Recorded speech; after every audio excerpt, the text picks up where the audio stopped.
एक बार की बात है, एक छोटे से गांव में राजू नाम का एक गरीब आदमी रहता था। वह छोले भटूरे की का ठेला लगाता था और बहुत ही गरीब था। लेकिन वह गरीब लोगों को फ्री में ही छोले भटूरे दिया करता था। एक दिन जब वह घर जाता है तो उसकी बीवी कहती है, आज तुमने कितने पैसे कमाए? तो ये सुनकर राजू कहता है, आज मेरा ठेला पर बहुत सारे गरीब लोग आए थे, इसलिए मैंने उन सभी को मुफ्त में छोले भटूरे दे दिए और इसलिए आज मैं ज़्यादा कमाई नहीं कर सका। यह सुनकर उसकी बीवी बहुत चिढ़ जाती है और कहती है, तुम इतने दयावान क्यों होते जा रहे हो? हम तो बहुत ही गरीब हैं, लेकिन हमें दूसरों की मदद करनी नहीं चाहिए कि हम खुद ही गरीब होते जा रहे हैं। यह सुनकर राजू कहता है, ऐसा नहीं है कि हम दूसरों को मदद करने से गरीब हो जाएंगे, पर भूखे को खाना खिलाना मैं बहुत पुण्य का काम समझता हूँ। यह सुनकर उसकी बीवी कहती है, तो ठीक है, तुम पुण्य करते जाओ, लेकिन जो 1 साल पहले तुमने मुखिया जी से 1 लाख रुपए उधार लिए थे छोले भटूरे का ठेला लगाने के लिए, उसकी तारीख नज़दीक आ गई है और अगर वह पैसे वापस नहीं किया तो वह तुम्हें बहुत ही जलील करेगा। राजू कहता है, हाँ वह तो मैं भूल ही गया, लेकिन अब मैं क्या करूं? मेरे पास तो पैसे ही नहीं हैं। यह सुनकर उसकी बीवी गुस्से से वहां से चली जाती है। दूसरे दिन राजू अपना छोले भटूरे का ठेला लगाता है। तभी वहां मुखिया आ जाता है और राजू से कहता है, मैंने तुम्हें पिछले साल 1 लाख रुपए दिए थे और ब्याज मिलाकर अब पूरे 2 लाख रुपए चाहिए। यह सुनकर राजू कहता है, इतना ज्यादा ब्याज? सुनकर मुखिया कहता है, क्योंकि मैं तुम्हें हर महीने 2,000 रुपये ब्याज देने के लिए कहा था, लेकिन तुमने मुझे एक भी महीने ब्याज नहीं दिया, इसलिए तुझे इस तारीख को 2 लाख रुपए चाहिए ब्याज समेत, नहीं तो मैं तुम्हारा घर भी छीन लूंगा और तुम्हारा ठेला भी छीन लूंगा। यह सुनकर राजू कहता है, नहीं ऐसा मत करो, यह तो मेरी रोजी रोटी है, फिर मैं किसके सहारे जीऊंगा? यह सुनकर मुखिया कहता है, मुझे कुछ नहीं पता, मुझे मेरे पैसे चाहिए। तुम्हें एक दिन की मोहलत है, एक दिन में मुझे 2 लाख रुपए चाहिए मुझे। राजू कहता है, मैं एक दिन में 2 लाख कैसे जमा करूंगा? मुखिया कहता है, यह मुझे नहीं पता, और यह कहकर मुखिया वहां से चला जाता है। अब दूसरे शाम राजू घर जाते जाते अपने ठेले की गाड़ी एक पीपल के पेड़ के नीचे खड़ा करता है और कहता है, हे भगवान, मैं तो तेरे लिए ही सबको मुफ्त में खाना खिलाया करता था और उसका यह परिणाम मिला। अगर एक दिन में पैसा नहीं जमा किया तो मुखिया मेरा घर भी ले लेगा और ठेला भी ले लेगा और मुझे गांव के सामने जलील भी करेगा। अब मुझे तुम पर ही भरोसा है। और यह कहकर राजू अपने घर चला जाता है।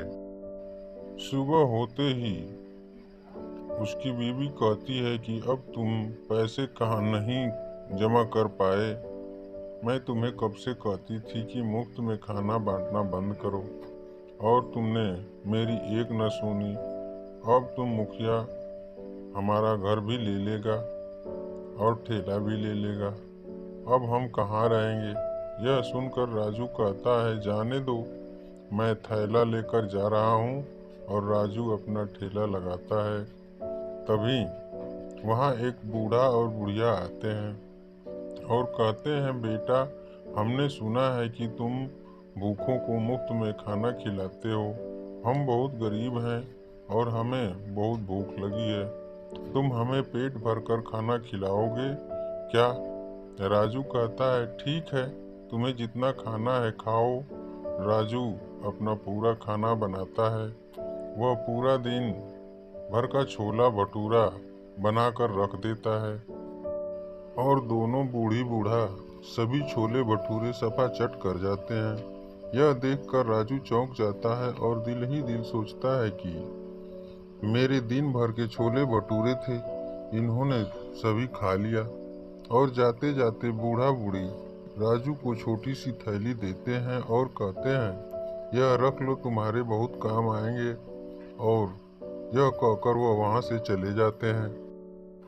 उनके जाने के बाद राजू जब थैली खोल कर देखता है तो वह थैली में कुछ कंकड़ थे। उन कंकड़ों को देखकर राजू कहता है, यह कंकड़ उन्होंने मुझे क्यों दिया? जाने दो, यह कंकड़ मैं उनका आशीर्वाद समझकर रख देता हूँ। राजू अपना थैला लेकर घर चला जाता है। घर पहुंचने के बाद उसकी बीवी कहती है, पैसों का इंतजाम होगा? राजू कहता है, नहीं, अब तो मेरे जलील होने का वक्त आ गया है। हमें मुखिया सारे गांव के सामने जलील जरूर करेगा और वह मेरा घर भी छीन लेगा और ठेला भी छीन लेगा। लेकिन यह सुनकर उसकी बीवी कहती है, जाने दो, जो होगा देखा जाएगा।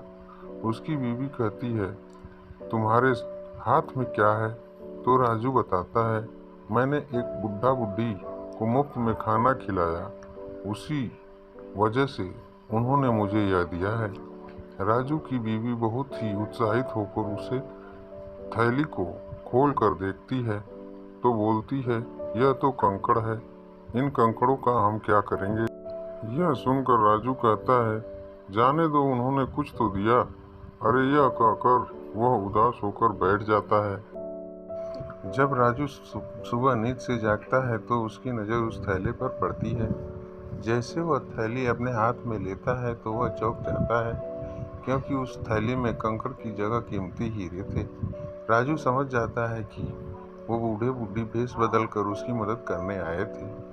राजू जल्दी से शहर जाता है और एक हीरा बेचकर 2 लाख रुपया लेकर आता है और मुखिया को दे देता है। जब वह अपने घर जाता है तभी वो बूढ़े बूढ़ी राजू के घर आते हैं और राजू से कहते हैं, जब तुम पेड़ के नीचे खड़े होकर भगवान से बातें कर रहे थे तभी हमने सभी बातें तुम्हारी सुन ली थी और तुम्हारी मदद करने के लिए हम आए थे। और सुनो, इन हीरो को बेच कर के बाद में तुम्हारे पास बहुत सारे पैसे आ जाएंगे और तुम बहुत बड़े अमीर आदमी बन जाओगे, लेकिन यह काम छोड़ना मत। राजू कहता है, कौन सा काम? कहता है, भूखों को खाना खिलाने का काम तुम हमेशा करते रहना। और यह कह करके बुढ़े बुढ़ी गायब हो जाते हैं। अब राजू एक नया घर ले लेता है और पूरे गांव में सबसे अमीर हो जाता है, लेकिन वह अभी भी छोले भटूरे ही बेचता है और बहुत से गरीब लोगों को मुफ्त में छोले भटूरे खिलाता है और ऐसे ही अपनी जिंदगी गुजारता है।